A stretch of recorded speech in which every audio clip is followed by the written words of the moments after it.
আসসালামু আলাইকুম রহমতুল্লাহ। আজকে আমি অষ্টম শ্রেণীর গণিত 4.3 এর 32 নম্বর অঙ্কটি সমাধান করব। প্রশ্ন দেখি। প্রশ্নে কি দেওয়া আছে? X square plus 3a plus 4b into x plus 2a square plus 5ab plus 3b square. এখন আমরা কি করব? এক্স স্কোয়ার লিখব, প্লাস 3a প্লাস 4b লিখে এক্স লিখব, প্লাস এখানে কি আমরা এটার কি করব? মিডল টার্ম করব। তাহলে এটা করব কিভাবে? 2 গুণ 3 6, 6কে ভেঙে আমরা মিলাবো 5, তাহলে কত হবে? 3 দোকানে 6, তাহলে আমরা পাবো 2a স্কোয়ার। এখানে আছে হচ্ছে 5ab, তাহলে আমরা লিখতে পারবো 3ab plus 2ab plus 3b square. Just আমরা এই 5ab-কে ভেঙে লিখলাম 3ab প্লাস 2ab। আচ্ছা, এখন কি করব? এক্স স্কোয়ার লিখে দেব, 3a plus 4b into x লিখব। এখন কি করব? এটা থেকে আমরা কমন নেব। কমন নেব কি? এই দুইটা পদ থেকে কমন নেব। এখান থেকে কি কমন যায়?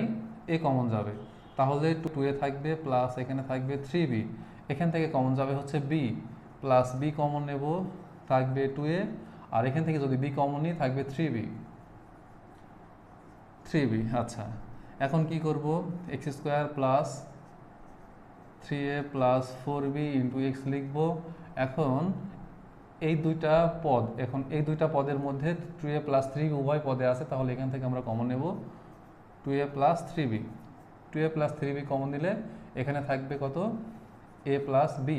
আচ্ছা, এখন এই দুইটা রাশি যোগ করি, তাহলে কিন্তু 3a প্লাস 4b হয়। তাহলে এখন আমরা লিখতে পারবো এক্স স্কোয়ার প্লাস এই যে 2a প্লাস 3b প্লাস দেব a প্লাস b। আচ্ছা, ব্র্যাকেট ক্লোজ করে এক্স। তাহলে আমরা এখানে কি করলাম? 2a plus 3b plus a plus b সমান কিন্তু এটা হয় কিভাবে? 2a প্লাস a 3a হয়, 3b প্লাস b 4b হয়। আচ্ছা, এখন প্লাস লিখব 2a plus 3b into a plus b। আচ্ছা, এখন এক্স স্কোয়ার লিখব, এ এক্সের সাথে একবার এটার গুণ, এক্সের সাথে একবার এ প্লাস বি এর গুণ। তাহলে আমরা লিখতে পারবো 2a plus 3b into x plus a plus b into x, আর এদিকে যেটা সেটা বসিয়ে দেব 2a plus 3b a plus b। আচ্ছা, এখন কি করব?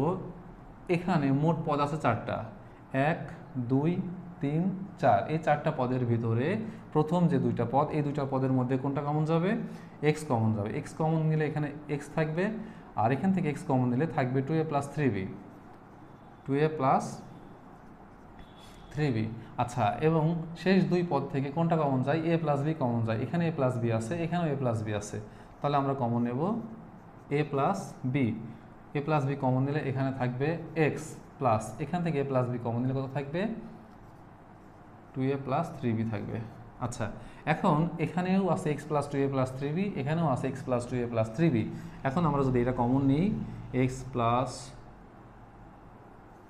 2a প্লাস 3b আমরা যদি কমন নিই, তাহলে এখানে থাকবে হচ্ছে x, আর এখান থেকে যদি এই পদটা থেকে যদি এটা কমন নিই থাকবে a plus b plus a plus b।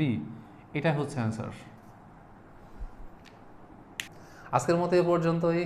আল্লাহ হাফেজ।